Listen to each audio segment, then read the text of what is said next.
Welcome to Natural English Talk. Welcome to Natural English Talk. I'm Anna. And I'm Jake. It's nice to be here. I was standing by the door this morning, just before leaving, and I found myself thinking about a meeting I have later today. I kept repeating a sentence in my head, trying to decide if I should say I need to talk with my manager or speak to her. I know that feeling. It's that tiny hesitation while you're putting on your shoes. One sounds so much heavier than the other, doesn't it? Exactly. Speak to her felt like I was going to deliver a speech or maybe report something serious. It felt distant, but then talk with felt almost too casual for the office. It's funny how we overthink it before we even leave the house. I usually feel like talking is something I do over coffee, but speaking is what I do when I'm wearing a tie. That's a good way to put it. When I was standing there, I realized that if I told my partner, I need to speak to you, he'd probably think he was in trouble. Right? If my wife says that to me, my heart sings a little bit. It's like, what did I do wrong? If she says, let's talk, it feels more like a shared moment. I eventually decided on talk with. It felt like a two-way street. But even then, as I walked to the car, I wondered if my manager would see it the same way. It's those small nuances that create the friction. You want to be clear, but you don't want to create a wall between you and the other person before the conversation even begins. And sometimes that wall is just one word. I've had mornings where I change my mind 3 times before I even hit the elevator.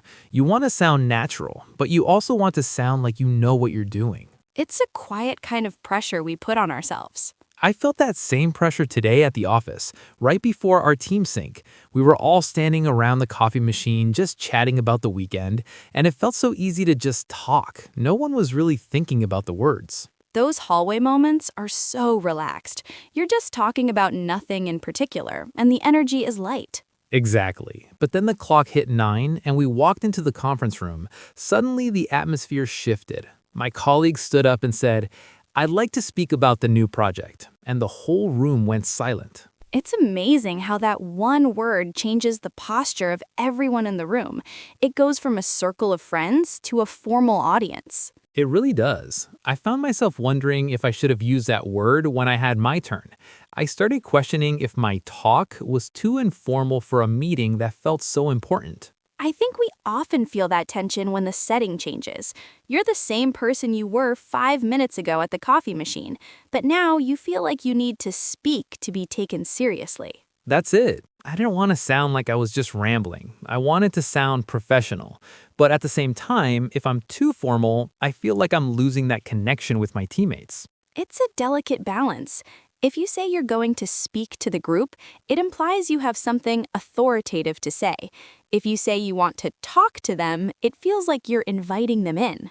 I noticed our manager does that. She usually says, let's talk through the numbers. It makes it feel less like a lecture and more like we're all in it together. That's a subtle way to keep the room feeling human, even when the topic is serious. It removes that stiffness that comes with formal language. I'm going to try to pay more attention to that tomorrow. It's interesting how much we use these words to set the tone of a meeting before the first slide even appears. It really sets the stage for how everyone is going to interact. I had a moment like that this afternoon, but it was much more personal. I was on the phone with a friend, and we were just talking about our favorite shows, laughing and interrupting each other. It was so effortless. Those are the best kinds of calls. You don't even realize time is passing. Exactly. But then she got quiet for a second, and her voice changed. She said, actually, I really need to speak to you about something. The air just left the room. Wow, that's a huge shift. It's like the talking stopped and the conversation began, but a heavy one. I felt my own voice change too. I went from being relaxed and leaning back to sitting up straight.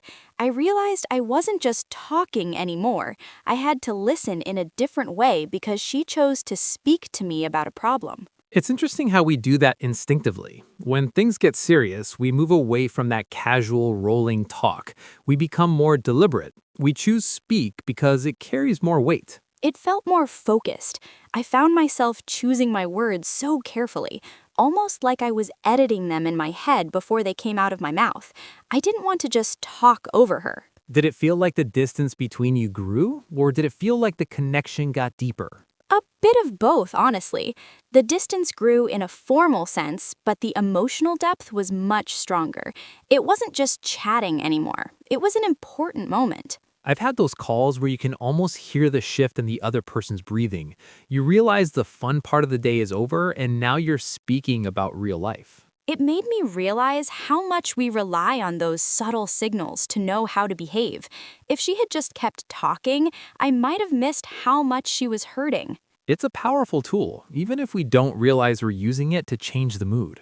I noticed something similar while I was out running errands later. I was at the post office, and the person ahead of me was having a bit of a hard time with a package. The clerk was being very professional, very polite, but he kept saying, "I need to speak with my supervisor." It sounds so official when it's framed like that. It's like there's a manual they have to follow. It really is. It felt very distant. When the supervisor came out, she looked at the customer and just said, "Hi, let's talk about what's going on." The tension in the line just vanished. That's a small shift in words, but it Changes the whole social dynamic. One feels like a transaction, and the other feels like a person helping a person. Right. Speaking with a supervisor sounds like a process or a rule. Talking sounds like a solution. It made me think about how I approach strangers when I need help. I usually start with, "Can I speak to someone about this?" And I wonder now if that makes me sound too stiff. I think we use speak with strangers because we want to show respect, or maybe we want to keep a bit of a boundary. It's a way of being polite without being too familiar. That's true. You don't want to walk up to a complete stranger and act like you're old friends. But then if you're too formal, you end up sounding like a robot. I've caught myself doing that at the grocery store. If I can't find something, I'll ask, "May I speak to a manager?" And it sounds like I'm about to file a formal complaint. Exactly, and usually you just want to know where the almond milk is. It creates this weird social distance that neither person really wants.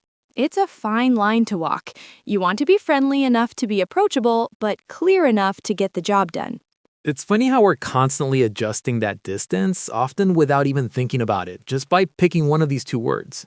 I was thinking about that social distance during my community center meetup yesterday. There's a group of us who get together to practice different skills, and I noticed a student who was very quiet. When it was his turn to share, he hesitated and whispered to me, "I'm afraid to speak." That's a heavy word to use in that moment. Speak makes it feel like he's standing on a stage with a spotlight on him, doesn't it? It really did. He looked so self-conscious. I told him, "Don't worry about speaking, just talk to me." I saw his shoulders drop an inch. The moment I changed the word, the pressure seemed to leave him. It's that spike of anxiety we get when we feel like we're being judged on our performance. Speaking feels like a performance. Talking feels like, well, just being yourself. Exactly. He was so worried about being wrong or sounding unnatural. I think when we're in a learning environment, we get stuck in that mindset of speaking a language as a technical task rather than just using it to connect. I've been there. You're so busy mentally checking your grammar that you forget there's a person in front of you. You're so focused on speaking correctly that you stop talking naturally. And the irony is, the more you worry about the rules of speaking, the more awkward the talk becomes. You lose that rhythm that makes a conversation feel alive. I noticed that when I tried to learn a few phrases in a new language before a trip. I'm so stiff. I feel like I'm delivering a lecture on how to buy an apple. It's a brave thing, though, to push through that self-consciousness. Once he started talking about his garden, he forgot he was supposed to be speaking at all. He was just sharing something he loved. that's the breakthrough, isn't it? When the topic matters more than the tool you're using. It really is. The friction just melts away when you stop watching yourself from the outside. That reminds me of a night earlier this week. It was quite late, and my roommate and I were in the kitchen. We usually just talk about our days, what we ate, who we saw, but the mood turned a bit more serious. We started discussing some personal things that had been weighing on us. Those late-night kitchen conversations have a way of doing that. The world is quiet, and the stakes feel higher. They really do. I found myself slowing down. I wasn't just talking anymore, I was choosing every word with so much care.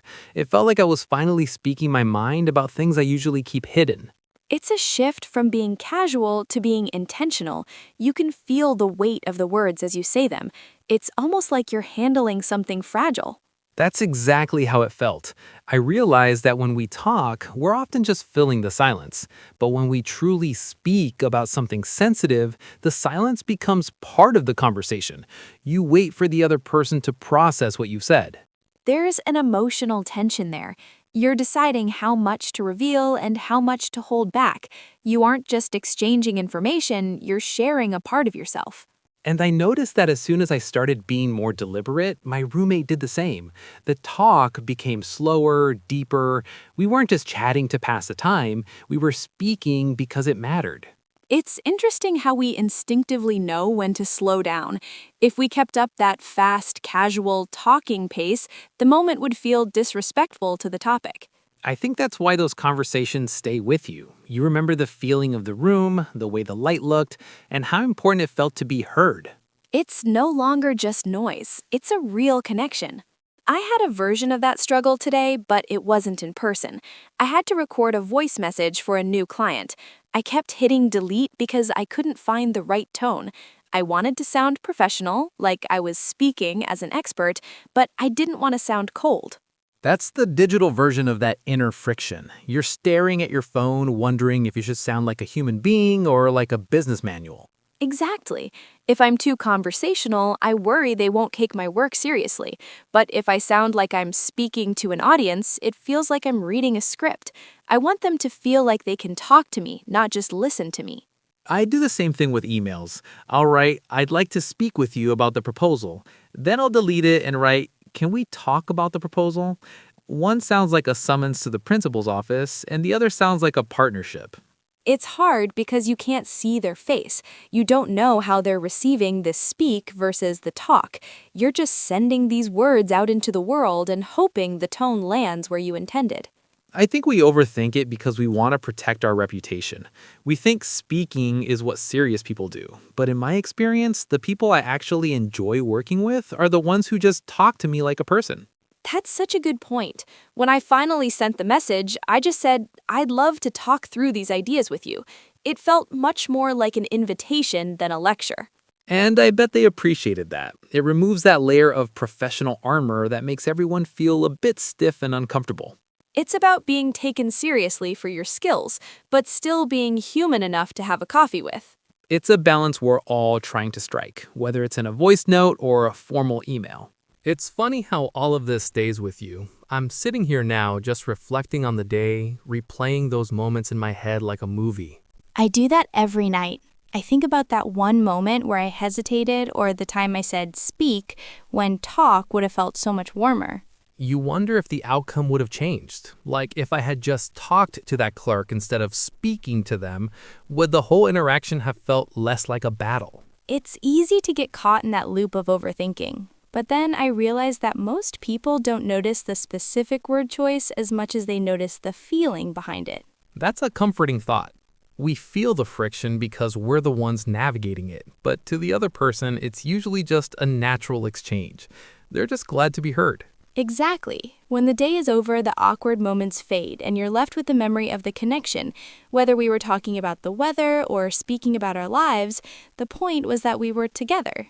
I suppose that's the goal, isn't it? To get to a place where the words flow without us having to watch them so closely, to just let the conversation happen. It's a practice. Some days are smooth and some days feel a bit more like a climb. And that's okay. It's all part of finding your way through it. It is. Thank you for listening to Natural English Talk. I'm Anna. And I'm Jake. We'll see you next time.